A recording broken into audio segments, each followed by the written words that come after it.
Hello दोस्तों, नमस्कार। आप सभी का स्वागत है प्रोग्राम कम्युनिटी कलर्स पर।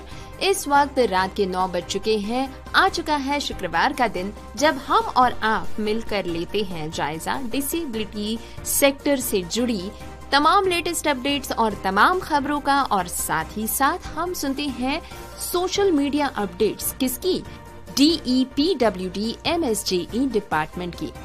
दोस्तों, आपके कमेंट्स, आपके कॉम्प्लीमेंट्स हमें लगातार मिलते हैं और आशा है कि आपका प्यार रेडियो उड़ान के साथ यूं ही बना रहेगा।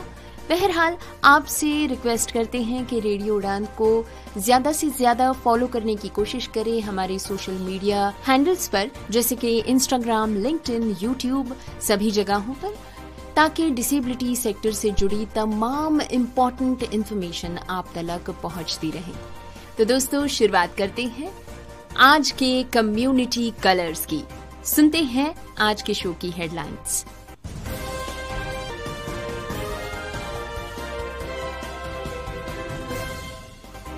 ओडिशा सरकार का बड़ा कदम, दिव्यांगजनों को मिलेंगे मायो इलेक्ट्रिक और बायोनिक हाथ। दिव्यांगता को अधिकारों के नजरिए से देखे, दान के रूप में नहीं, न्यायमूर्ति चंद्रचूड़ का कहना। गोवा सरकार ने उच्च समर्थन दिव्यांगजनों के लिए 40,000 वार्षिक अनुदान योजना शुरू की। कर्नाटक हाईकोर्ट ने दिव्यांगजन अधिकार अधिनियमों के क्रियान्वयन पर मांगी रिपोर्ट। एसिड अटैक पीड़ितों के लिए न्याय की राह क्यों है कठिन। SSC ने दिव्यांग उम्मीदवारों के लिए प्रमाण पत्र और स्क्राइब नियमों में किए बदलाव। यवतमाल में फर्जी दिव्यांग कर्मचारी निलंबित, IAS तुकाराम मुंडे की कार्रवाई। हाईकोर्ट के आदेश पर श्री कृष्ण जन्मस्थान परिसर की दुकानों को खाली कराया जाएगा। प्रोग्राम कम्युनिटी कलर्स में अभी आपने सुनी आज के शो की हेडलाइंस।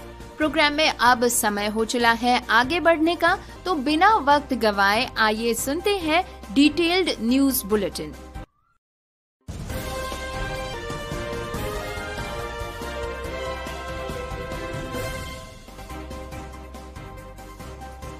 भुवनेश्वर से एक महत्वपूर्ण खबर आ रही है। ओडिशा सरकार ने दिव्यांगजनों के लिए मायो इलेक्ट्रिक और बायोनिक हाथ उपलब्ध कराने का निर्णय ले लिया है। ये पहल विशेष रूप से उत्पादक आयु वर्ग यानी कि 18 से लेकर 60 वर्ष के लाभार्थियों को ध्यान में रखकर शुरू की गई है। राज्य के social security and empowerment of persons with disabilities यानी SSEPD विभाग ने जिला प्रशासन को निर्देश दिए हैं कि वे पात्र उम्मीदवारों की पहचान कर उन्हें इस योजना के तहत आगे बढ़ाएं। मायो इलेक्ट्रिक और बायोनिक हाथ पारंपरिक कृत्रिम अंगों से अलग होते हैं। इनमें इलेक्ट्रॉनिक सेंसर्स लगे होते हैं जो उपयोगकर्ता की मांसपेशियों से निकलने वाले इलेक्ट्रिक सिग्नल्स को पकड़कर उसे हाथ की प्राकृतिक हरकतों में बदल देते हैं। इन उपकरणों में कई प्रकार की ग्रिप पैटर्न्स और बेहतर दक्षता होती है, जिससे कि दिव्यांगजन रोजमर्रा के काम अधिक सहजता से कर सकते हैं। दोस्तों, हमको बता दें कि सरकार ने लाभार्थियों के चयन के लिए 3 स्तरीय प्रणाली बनाई है। प्राथमिकता 1, 18 से 60 वर्ष के आयु वर्ग के PWDs जिन्हें दाएं हाथ का कृत्रिम अंग चाहिए। प्राथमिकता 2 है इसी आयु वर्ग में बाएं हाथ का कृत्रिम अंग चाहने वाले। प्राथमिकता 3 है उत्पादक आयु वर्ग से बाहर के वे लाभार्थी जिन्हें दाएं हाथ का कृत्रिम अंग चाहिए। SSEPD विभाग की निदेशक परुल पटवारी ने स्पष्ट किया है कि जिन दिव्यांगजनों को पहले गैर मायो इलेक्ट्रिक हाथ लगाए गए थे, उन्हें भी इस योजना में शामिल किया जाएगा। लाभार्थियों को यूनिक डिसेबिलिटी ID सर्टिफिकेट और फोटोग्राफ्स प्रस्तुत करने होंगे। आकलन, निर्माण और फिटमेंट की प्रक्रिया पंजीकृत और विशेषज्ञ एजेंसीज के माध्यम से की जाएगी। जिला प्रशासन को निर्देश दिए गए हैं कि इस योजना का व्यापक प्रचार प्रसार किया जाए ताकि अधिक से अधिक लोग इसका लाभ उठा सके। ओडिशा राज्य में वर्तमान में 4 advanced rehabilitation centres Bhubaneswar, Sundargarh, Keonjhar और अंगुल में हैं। ये केंद्र CGHS द्वारा निर्धारित रियायती दरों पर उच्च स्तरीय कृत्रिम अंग उपलब्ध कराने में सक्षम हैं। ये पहल दिव्यांगजनों को न केवल बेहतर कार्य क्षमता देगी बल्कि उन्हें समान अवसरों और स्वावलंबन की दिशा में आगे बढ़ाएगी। दोस्तों, बेंगलुरु में आयोजित एक कार्यक्रम के दौरान भारत के पूर्व मुख्य न्यायाधीश न्यायमूर्ति DY चंद्रचूड़ ने दिव्यांगता को लेकर समाज की सोच पर महत्वपूर्ण टिप्पणी की है। उन्होंने कहा कि दिव्यांगजनों को दान या सहानुभूति के दृष्टिकोण से नहीं बल्कि अधिकारों के नजरिए से देखा जाना चाहिए। न्यायमूर्ति चंद्रचूड़ ने जोर दिया कि संविधान हर नागरिक को समान अधिकार देता है और दिव्यांगजन भी उसी अधिकार के हकदार है। उन्होंने कहा कि शिक्षा, रोजगार और सार्वजनिक जीवन में उनकी समान भागीदारी सुनिश्चित करना राज्य और समाज की जिम्मेदारी है। कार्यक्रम में उन्होंने ये भी उल्लेख किया कि दिव्यांगता को लेकर कानूनी ढांचे को और मजबूत करने की जरूरत है ताकि नीतियां सिर्फ कागज पर नहीं बल्कि जमीनी स्तर पर लागू की जा सके। उन्होंने उदाहरण देते हुए कहा कि सुलभ बुनियादी ढांचा जैसे कि रैंप, ब्रेल संकेतक और डिजिटल एक्सेसिबिलिटी केवल सुविधा नहीं बल्कि मौलिक अधिकार है। न्यायमूर्ति चंद्रचूड़ ने ये भी कहा कि दिव्यांगजन को समाज में समान अवसर देने से ही असली समावेशिता संभव होगी। उन्होंने चेतावनी दी कि अगर हम दिव्यांगता को सिर्फ चैरिटी के रूप में देखते रहें तो हम उनके अधिकारों से उन्हें वंचित कर देंगे। ये वक्तव्य दिव्यांग अधिकार आंदोलन के लिए एक महत्वपूर्ण संदेश है कि न्याय और समानता तभी संभव है जब हम दिव्यांगता को मानव अधिकारों के परिप्रेक्ष्य से देखें। दोस्तों, खबर सुनते हैं गोवा सरकार से, जहां पर उच्च समर्थन दिव्यांगजनों के लिए 40,000 की वार्षिक सहायता योजना शुरू की गई है। ये अनुदान उन परिवारों को दिया जाएगा जिनके सदस्य गंभीर दिव्यांगता के कारण निरंतर देखभाल और सहयोग पर निर्भर हैं। ये गोवा सरकार की उच्च समर्थन दिव्यांगजनों के लिए नई वित्तीय सहायता योजना की घोषणा है।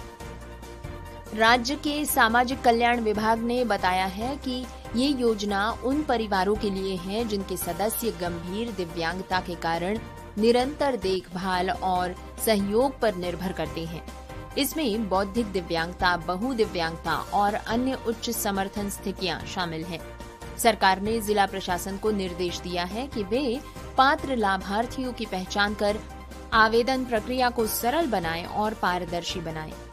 लाभार्थी को unique disability ID UDID card और आवश्यक दस्तावेज प्रस्तुत करने होंगे। इस योजना का उद्देश्य है दिव्यांगजनों के परिवारों पर आर्थिक बोझ कम करना, देखभाल और पुनर्वास की प्रक्रिया को मजबूत करना और समाज में समान अवसर और समावेशिता को बढ़ावा देना। गोवा सरकार ने ये भी स्पष्ट किया है कि इस योजना का प्रचार प्रसार व्यापक स्तर पर किया जाएगा ताकि अधिक से अधिक पात्र परिवार इसका लाभ उठा सके। विशेषज्ञों का मानना है कि ये पहल दिव्यांगजनों के लिए न केवल आर्थिक सहारा बनेगी बल्कि उन्हें समाज में सम्मान और आत्मनिर्भरता की दिशा में आगे बढ़ने का अवसर भी देगी। दोस्तों, खबर सुनते हैं बेंगलुरु से। कर्नाटक हाईकोर्ट ने राज्य सरकार से दिव्यांगजन अधिकार अधिनियम 2016 के क्रियान्वयन पर विस्तृत रिपोर्ट पेश करने को कहा है।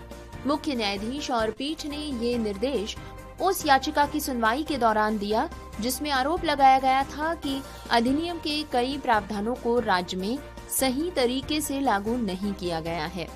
याचिका में ये भी कहा गया कि दिव्यांगजनों के लिए सुलभ बुनियादी ढांचा, शिक्षा और रोजगार के अवसर अभी भी पर्याप्त नहीं है। हाईकोर्ट ने राज्य सरकार से पूछा है कि अब तक कौन कौन से कदम उठाए गए हैं और किन क्षेत्रों में अधिनियम का पालन नहीं हो रहा। अदालत ने ये भी स्पष्ट किया कि दिव्यांगजनों के अधिकार केवल कागज पर नहीं बल्कि जमीनी स्तर पर सुनिश्चित होने चाहिए। रिपोर्ट में विशेष रूप से ये जानकारी मांगी गई है सार्वजनिक भवनों और परिवहन में सुलभता के उपाय, शिक्षा संस्थानों में समावेशी नीतियों का पालन, रोजगार में आरक्षण और अवसर और जागरूकता अभियान की स्थिति। हाईकोर्ट ने कहा कि दिव्यांगजनों को समाज में समान अवसर देना संवैधानिक जिम्मेदारी है और सरकार को ये सुनिश्चित करना होगा कि अधिनियम का हर प्रावधान प्रभावी रूप से लागू हो। ये निर्देश दिव्यांग अधिकार आंदोलन का एक महत्वपूर्ण कदम माना जा रहा है, क्योंकि इससे राज्य सरकार पर जवाबदेही तय होगी और दिव्यांगजनों के लिए समानता और समावेशिता की दिशा में ठोस सुधार संभव हो पाएंगे। दोस्तों, सुनते हैं नई दिल्ली से एक रिपोर्ट। इस रिपोर्ट ने गंभीर मुद्दे को उजागर किया है। एसिड अटैक सर्वाइवर्स के लिए न्याय और पुनर्वास की प्रक्रिया अब भी बेहद कठिन बनी हुई है। इस रिपोर्ट के अनुसार भारत में हर साल कई महिलाएं और लड़कियां एसिड हमलों की शिकार होती हैं। हालांकि कानून ने एसिड की बिक्री पर नियंत्रण और कड़ी सजा का प्रावधान किया है, लेकिन जमीनी स्तर पर पीड़ितों को न्याय दिलाने में कई चुनौतियां हैं। लंबी कानूनी प्रक्रिया। इनमें कुछ मुख्य समस्याएं यूं हैं। लंबी कानूनी प्रक्रिया मामलों का निपटारा वर्षों तक खिंचता है। आर्थिक बोझ। पीड़ितों को इलाज, सर्जरी और पुनर्वास के लिए भारी खर्चा उठाना पड़ता है। सामाजिक कलंक। हमले के बाद समाज में भेदभाव और अलगाव का सामना करना पड़ता है। सरकारी योजनाओं का समिति असर। मुआवजा और पुनर्वास योजनाएं अक्सर समय पर नहीं पहुंचती।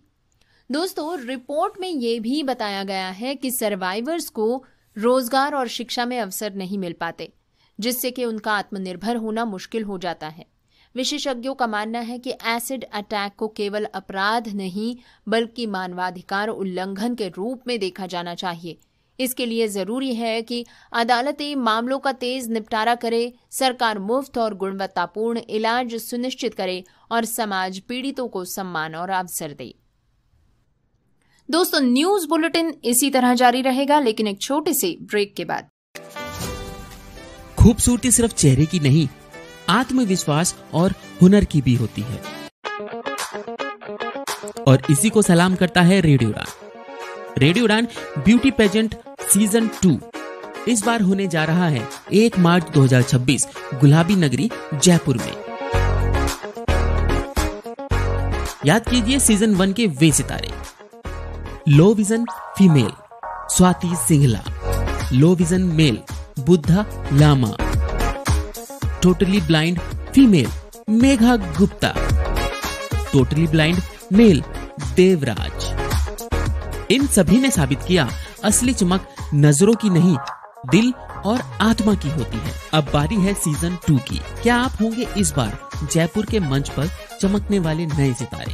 क्या आप दिखाएंगे अपना आत्मविश्वास अपने अंदाज में? जुड़े रहिए, क्योंकि ये जादुई सफर शुरू होगा 1 मार्च 2026 जयपुर से, सिर्फ रेडियो उड़ान पर।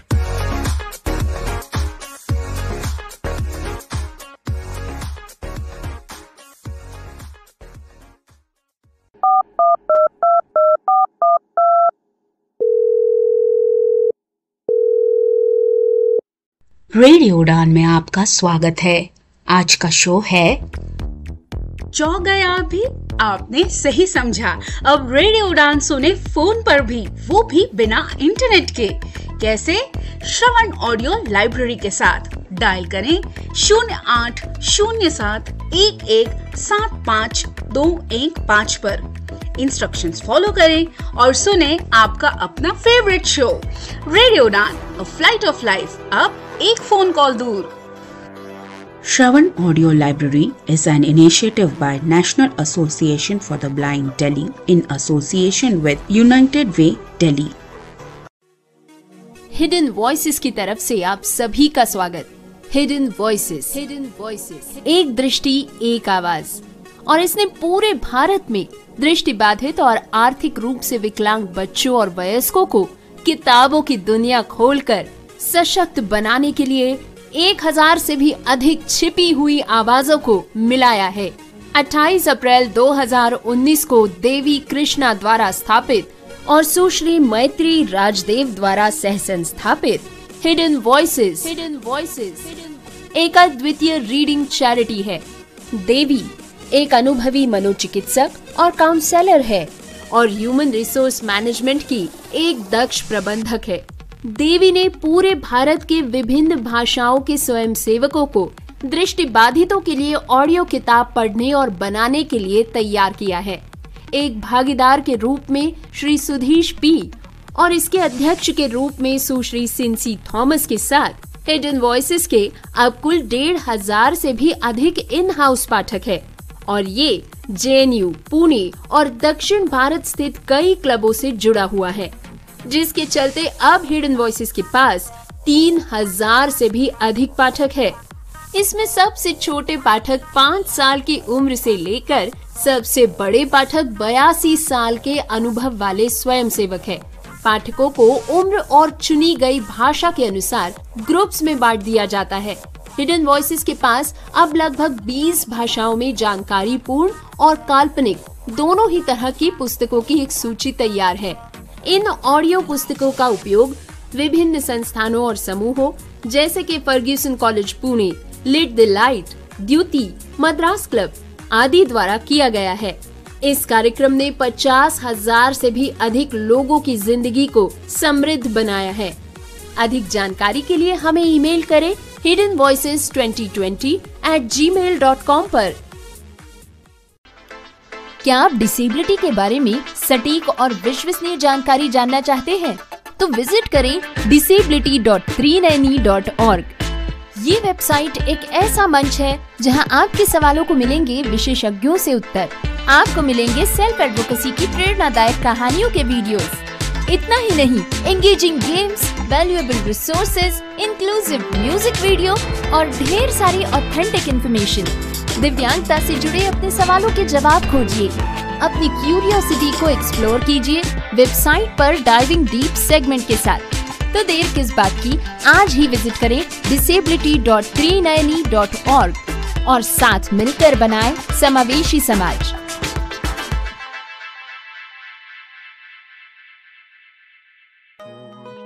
वैसे तो आपको हर चीज में प्रोटेक्शन चाहिए। धूप में निकलने से पहले सनस्क्रीन के साथ रेडी रहते हो, क्रिकेट खेलने से पहले नी पैड्स लगाते हो और सोने से पहले मच्छरदानी लगाकर सोते हो। तो बात जब हाथों के जर्म्स की हो तभी प्रोटेक्शन गायब क्यों? इसीलिए सैवलॉन स्वस्थ इंडिया कहता है, अगर जर्म्स और बीमारियों से रखनी हो दूरी, खाने से पहले हैंड वॉश जरूरी।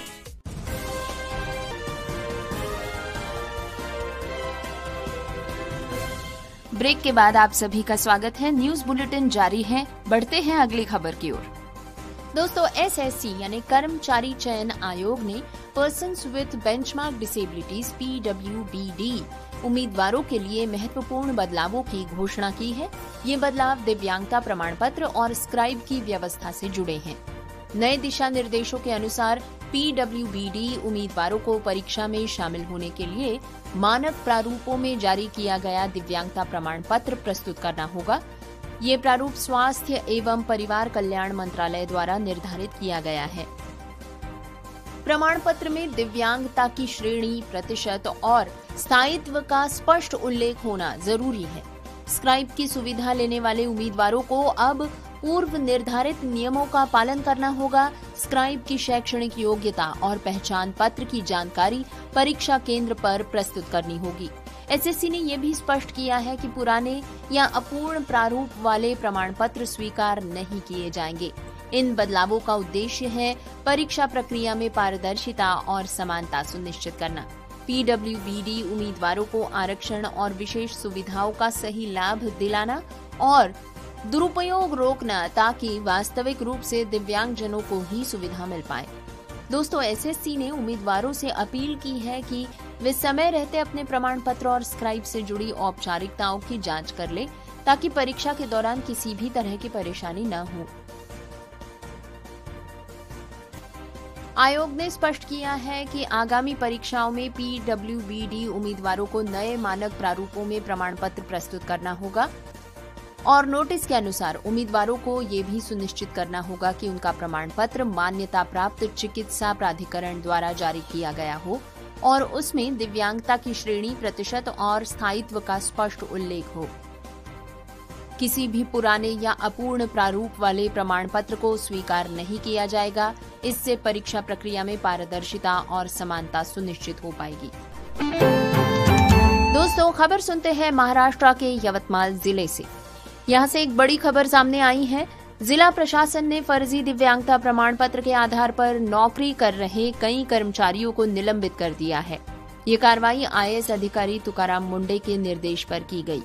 जांच में पाया गया कि कुछ कर्मचारी दिव्यांगता प्रमाण पत्रों में हेरफेर करके सरकारी नौकरियों और सुविधाओं का लाभ उठा रहे थे। जांच टीम ने इन मामलों को गंभीर अनियमितता मानते हुए तुरंत निलंबन की सिफारिश की।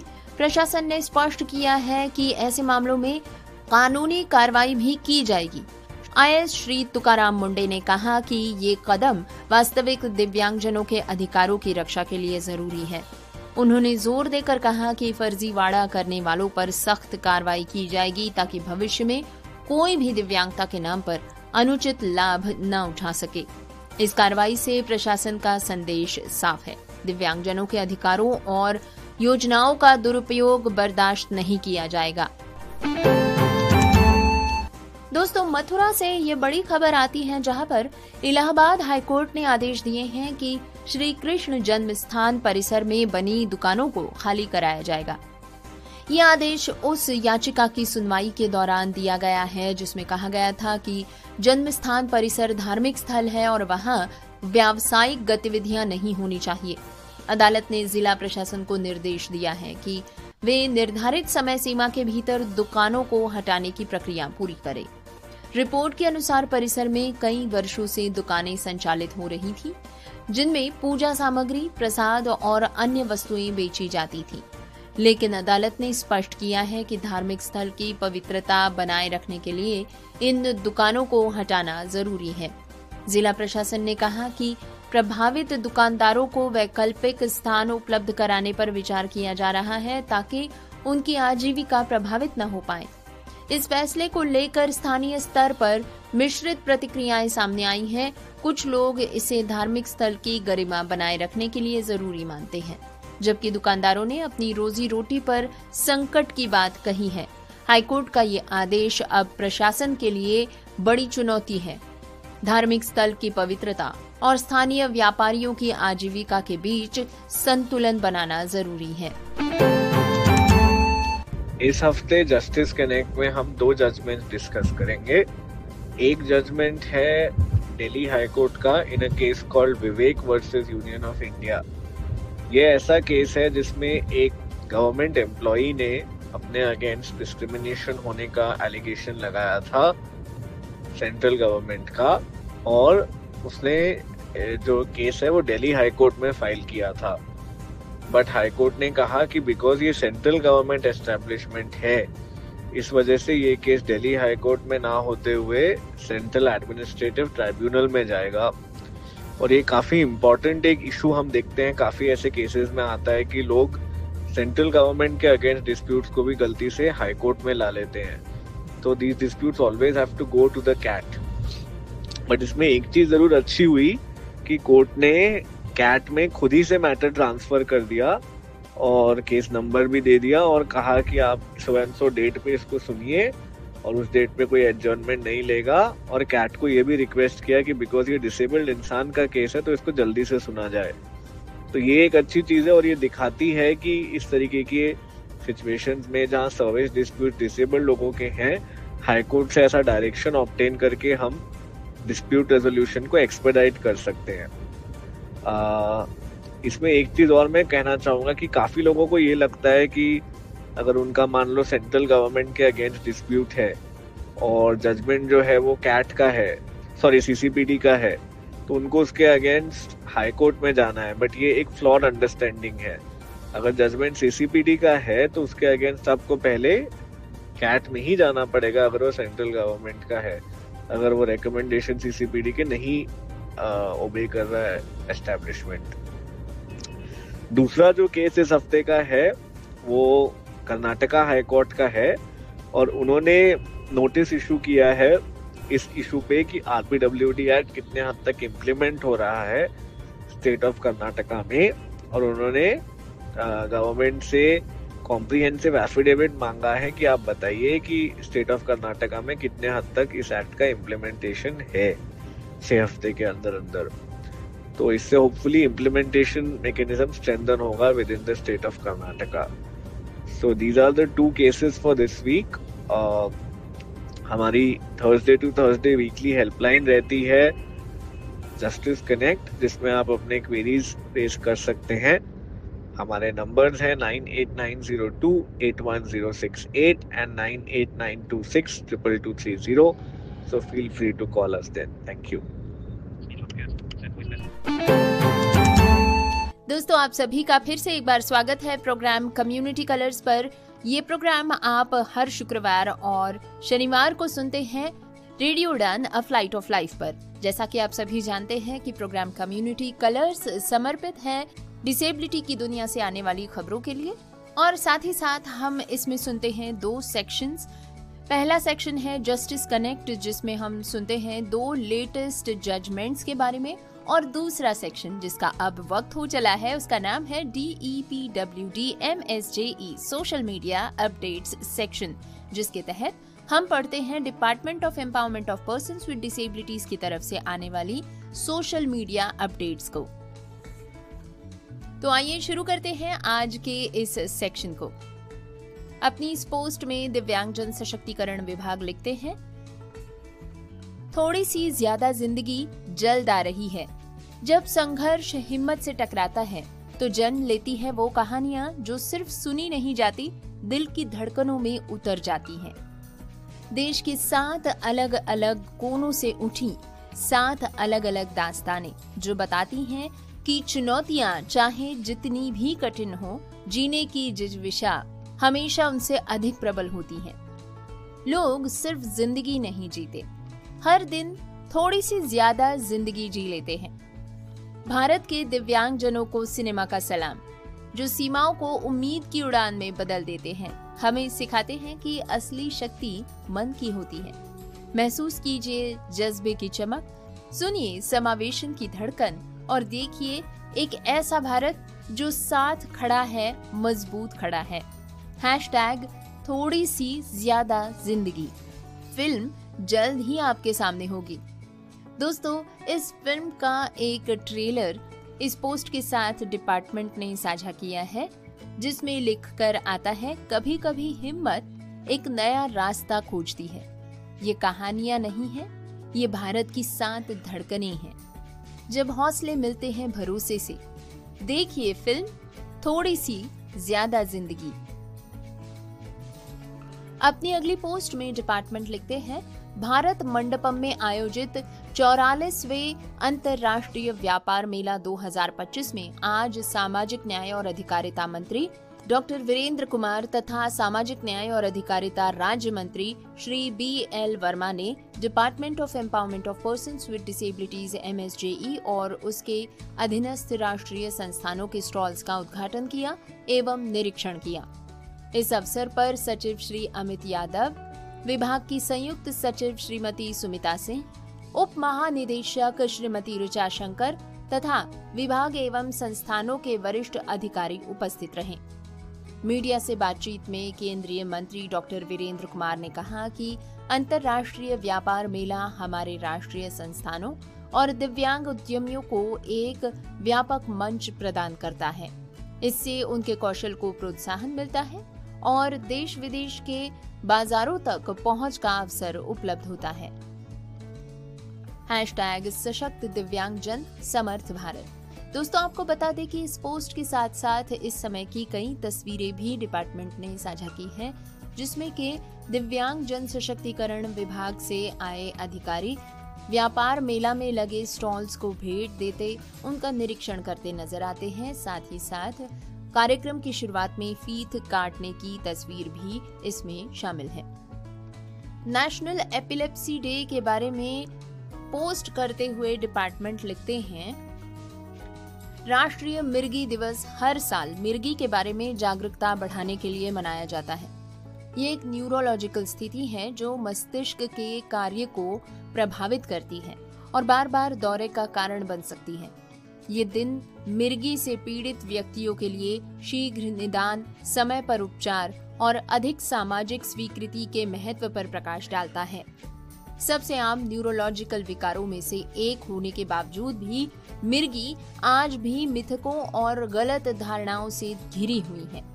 ये दिन सटीक जानकारी को बढ़ावा देता है, प्रभावित लोगों का समर्थन करने और एक दयालु दृष्टिकोण को प्रोत्साहित करने के लिए एक अनुस्मारक के रूप में कार्य करता है। आइए हम एक साथ मिलकर जागरूकता फैलाएं कि दौरे के दौरान कैसे प्रतिक्रिया दें, कि मिर्गी से पीड़ित व्यक्तियों और उनके परिवारों के सामने आने वाली भावनात्मक चुनौतियों को समझें। एक ऐसे समाज के निर्माण के लिए काम करें जो कलंक को सहानुभूति, समावेशिता और समझ से बदल दे। दोस्तों, इसके साथ जुड़े ग्राफिक पर एक मस्तिष्क का चित्र बनाया गया है जो किसी की हथेलियों पर रखा नजर आता है और इसके आगे लिखा गया है नेशनल एपिलेप्सी डे 17 नवंबर 2025। आगे बढ़ते हुए पढ़ते हैं अगली पोस्ट जिसमें लिखा है #NIEPID के निदेशक डॉक्टर BV रामकुमार और #AMTZ के श्री जितेंद्र शर्मा ने विशाखापत्तनम स्थित AMTZ परिसर में NIEPID का एक उपग्रह केंद्र स्थापित करने हेतु एक समझौता ज्ञापन MOU पर औपचारिक रूप से हस्ताक्षर किए।